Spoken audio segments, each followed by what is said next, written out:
Le soja, c'est aussi une bonne source de protéines. Et sur la question des risques, je vais laisser la parole à Sébastien qui connaît le sujet beaucoup mieux que moi. Sur le soja, effectivement, on entend dire beaucoup de choses et finalement, quelle est la littérature scientifique et le contraire de ce qu'on entend dire. C'est-à-dire que très clairement, au niveau scientifique, on montre qu'il n'y a pas plus de risque de cancer du sein, il serait même plutôt diminué, qu'il n'y a pas plus de risque de récidive, il serait même plutôt diminué aussi.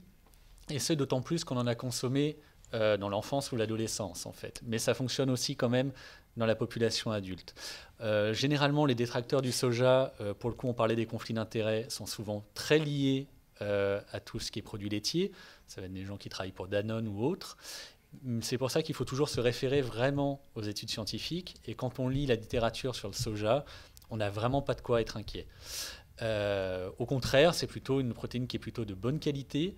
Ce qu'on appelle qui est contenu dedans, alors pareil, une manière de reconnaître un peu les détracteurs du soja vont parler de phytoœstrogènes, ce qui en fait est là pour induire en erreur, hein, c'est-à-dire les oestrogènes sont des hormones féminines, font partie des stéroïdes en fait, qui est une classification chimique qui est très différente de ce qui est contenu dans le soja. Ça n'a chimiquement rien à voir.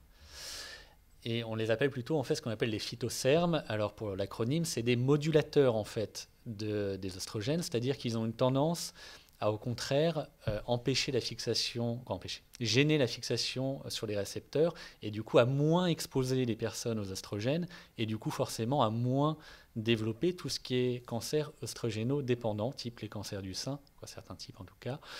Et voilà, donc c'est vrai qu'effectivement sur la littérature sur le soja, il faut vraiment retourner aux sources et s'interroger sur quel est l'intérêt de la personne qui en parle.